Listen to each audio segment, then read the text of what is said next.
Bonjour, je vous retrouve aujourd'hui pour vous parler du coup de chaleur. Nous sommes en plein été, donc c'est une urgence que vous êtes susceptible de rencontrer avec votre chien. C'est une urgence vitale et il faut agir très vite. Donc qu'est-ce qu'un coup de chaleur? C'est quand votre chien n'arrive plus à évacuer un excès de chaleur accumulé. Les chiens ont très peu de glandes sudoripares, ils en ont quelques-unes au niveau des coussinets et c'est tout.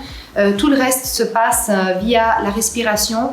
Le chien évacue la chaleur grâce à sa langue et c'est pour ça que les chiens qui ont trop chaud halètent.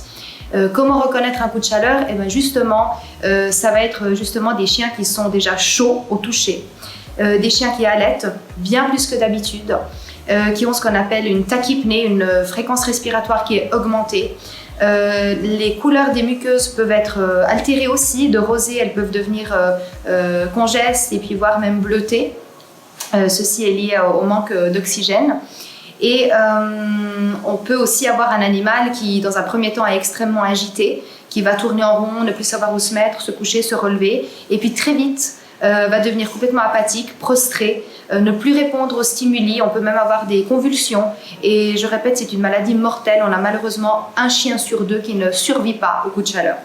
Une fois que vous avez donc repéré les symptômes, que vous avez identifié le problème, vous pouvez déjà vous à la maison agir, il faut agir vite, il faut refroidir votre animal. Donc le premier réflexe pourrait tout à fait être celui de dire il a trop chaud, je vais le mettre dans quelque chose de glacé et c'est tout à fait faux parce qu'on va en appliquant de la glace ou des glaçons ou du glacé, on va provoquer une vasoconstriction.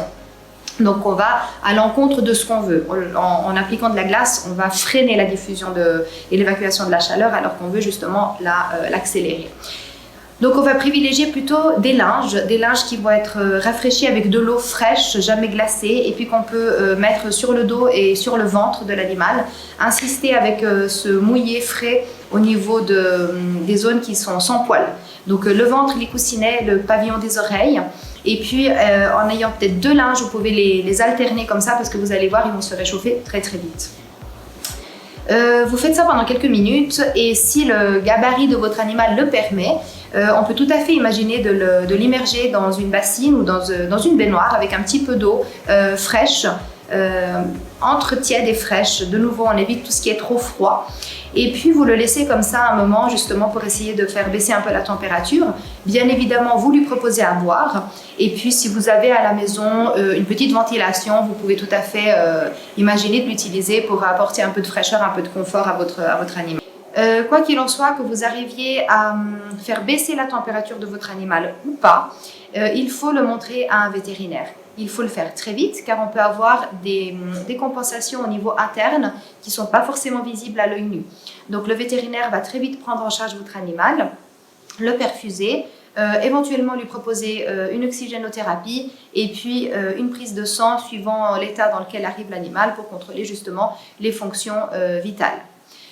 Comment éviter le coup de chaleur? Déjà en évitant les balades en pleine canicule, à midi, sans aucune rivière, sans aucune source pour se rafraîchir. Donc on va plutôt privilégier justement les balades le matin, le soir, dans des endroits ombragés avec de l'eau à disposition pour votre animal. Je vous rends très attentif au fait que la voiture est un vrai danger pour l'animal en été. Alors on entend beaucoup parler de chiens qui restent enfermés dans la voiture et qui meurent suite à ça, c'est certain, c'est quelque chose bien sûr à bannir.